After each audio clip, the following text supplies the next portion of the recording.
बंसीलाल अपनी पत्नी सुरेखा के साथ एक छोटे से गांव में रहता था। बंसीलाल काम की तलाश करके थका हारा घर आता है कि तभी सुरेखा बंसीलाल से कहती है, आज भी मुंह लटकाकर घर वापस आ गए। आखिरकार और कितना दिन भूखा रहना होगा हमका।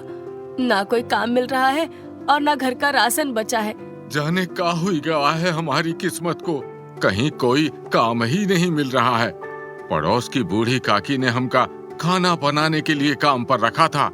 हमने उनको बढ़िया सी खिचड़ी बनाकर खिलाई, जिसकी काकी ने बहुत तारीफ की। अरे वाह जी, आपको तो खाना बनाना भी आता है। तो आगे बताओ, फिर क्या हुआ? आगे का होना था, खिचड़ी खाकर शाम को ही काकी स्वर्ग सिधार गई।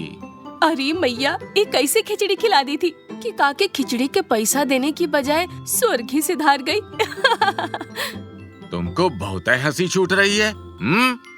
अजी हंसी काहे छूटेगी? एक तो घर में खाने को कुछ नहीं है, ऊपर से आपको कोनो काम नहीं मिल रहा है। हम तो कहते हैं गांव में कुछो नहीं रखा। अब हमका शहर चलना चाहिए, वहीं काम करेंगे और मजे से खाएंगे। सुरेखा, तूने तो बड़े आराम से बोल दिया कि शहर में मजे से खाएंगे। तुझे कुछ मालूम भी है कि शहर में कितने बड़े बड़े होटल हैं और रेस्टोरेंट हैं जहाँ पर बहुत महंगा खाना मिलता है। क्या कहा आपने?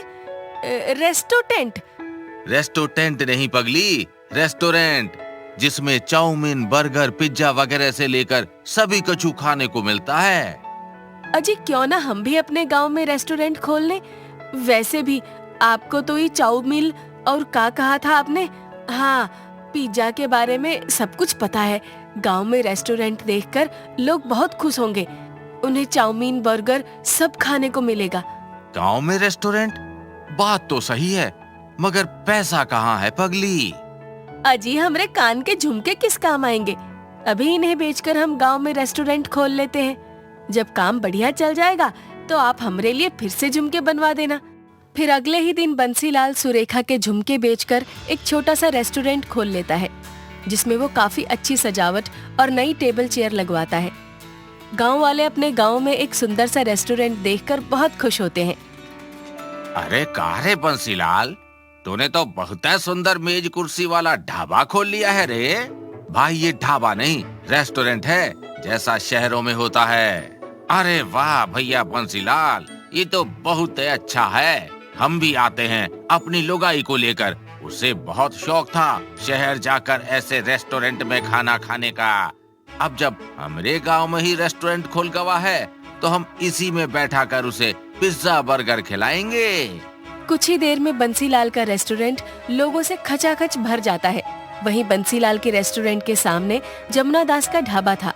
गांव में रेस्टोरेंट खुल जाने से गांव के सभी लोग ढाबे पर न जाकर रेस्टोरेंट में खाना खाने लगे।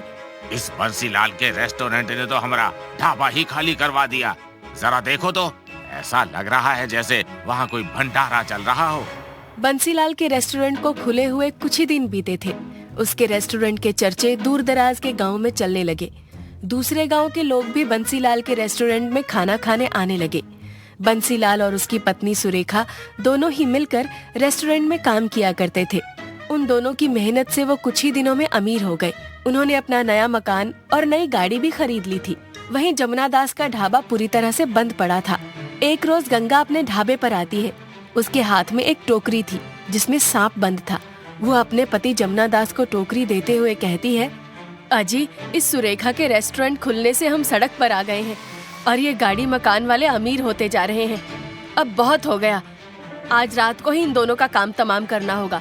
जैसे ही इनके रेस्टोरेंट के लोग चले जाएंगे, हम दोनों किसी बहाने से उनके पास जाकर चुपके से इस सांप को वहाँ छोड़ देंगे।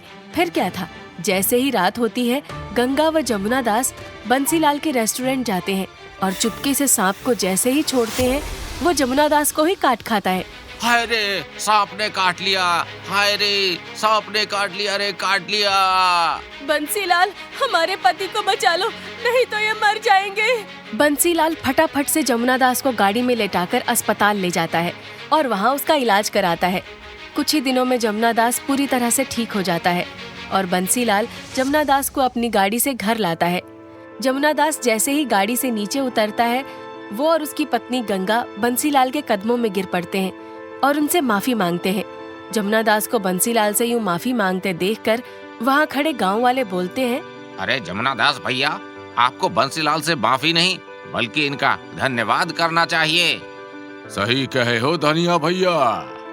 मैं माफी इसलिए मांग रहा हूँ क्योंकि मैं और मेरी पत्नी ने मिलकर बंसीलाल और सुरेखा को मारना चाहा, पर देखो सांप ने हमें ही काट लिया। जब से बंसीलाल ने गांव में रेस्टोरेंट खोला है तब से हमारा ढाबा ही बंद हो गया है और आज बंसीलाल और सुरेखा अमीर हो गए हैं और हम सड़क पर आ गए।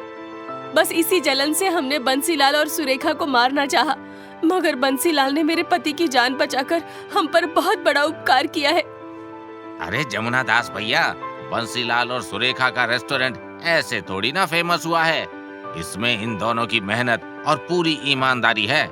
खैर, तुमने अपना गुनाह मान लिया, तुम्हें अपने किए का पछतावा है, ये बहुत बड़ी बात है। आपका ढाबा बंद हो गया, इसका हमें बहुत दुख है और आपको अपनी गलती का एहसास है, इसलिए हमने आपको माफ किया। बंसीलाल ने जमुना दास को न केवल माफ किया बल्कि उसे अपने रेस्टोरेंट में काम पर भी रख लिया, जिसे देखकर गांव वालों ने बंसीलाल की बहुत प्रशंसा की। कुछ ही दिनों में बंसीलाल का रेस्टोरेंट इतना फेमस हो गया कि शहर से लोग गांव में बने रेस्टोरेंट को देखने व वहां खाना खाने आने लगे और गांव में बने खूबसूरत रेस्टोरेंट की वीडियो बनाकर YouTube और Instagram पर डालने लगे।